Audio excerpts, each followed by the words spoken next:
most of the beliefs you hold were adopted long ago, often very early in your life. Your beliefs determine how you feel. They provide the operating instructions for your ego and guide you through life. Your beliefs are incredibly important to your experience, yet how often do you take time to validate them? Beliefs are only ideas that you agree to. They are choices. You agreed to many of them so long ago that you are now a completely different person with different experiences and perspectives. So it is good practice to occasionally reflect on whether your beliefs still serve you.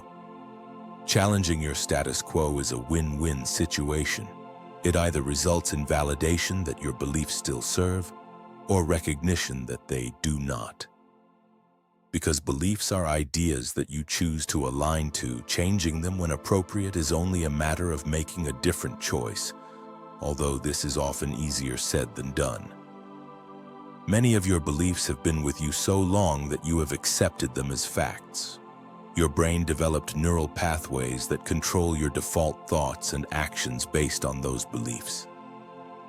In other words, your subconscious is powered by your beliefs. In fact, even if you no longer hold a belief, it can still have a hold on you if you have not made the effort to consciously replace that belief, either with a new belief or a knowing. You might no longer believe there are monsters under your bed, but an aspect of you can be stuck in time, perpetually existing in your subconscious as the younger version of yourself who is afraid of the monsters. This aspect is compartmentalized and not aware of your new beliefs. It is merely a snapshot of your consciousness from that time and does not have access to your current insights. All consciousness is perfectly preserved. Every experience is recorded separately as a unique aspect of you. They do not update as you accumulate new experiences, no different than how a photo of you from 20 years ago does not update with your current hairstyle. These aspects of you living within your subconscious are actively influencing you. From their perspective, they are protecting you. They are very loyal, desperately trying to get your attention, and they never give up until you make a conscious effort to release them.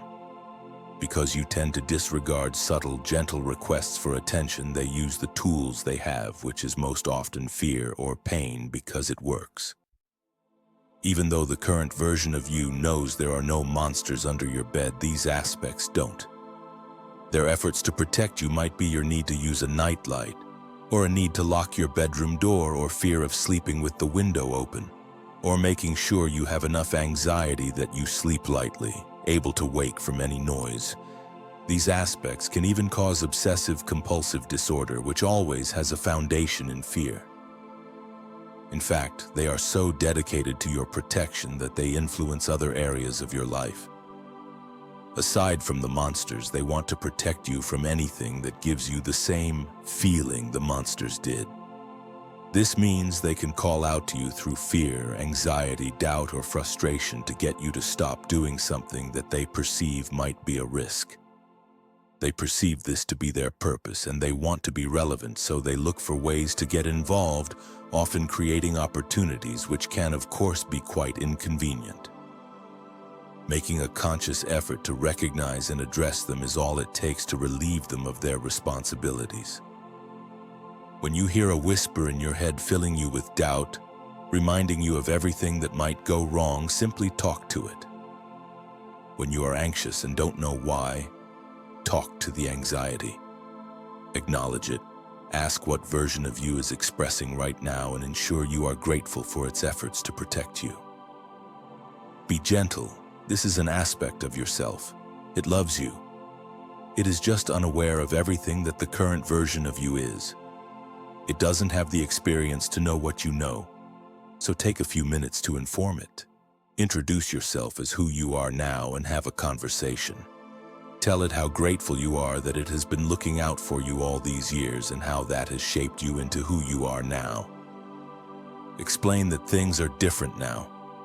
Tell it to trust that you no longer need to be protected in those ways anymore, that in fact the protection is limiting you. Give it a hug and let it know that you love it too. Agree to visit from time to time if you sense it wants that. It is healthy to review your beliefs occasionally, addressing those that are no longer valid. This refreshes your subconscious and helps ensure you always operate according to your current awareness. If you are afraid to question your beliefs, know that truth welcomes and withstands all questioning. Only a belief in something untrue would use fear to protect itself.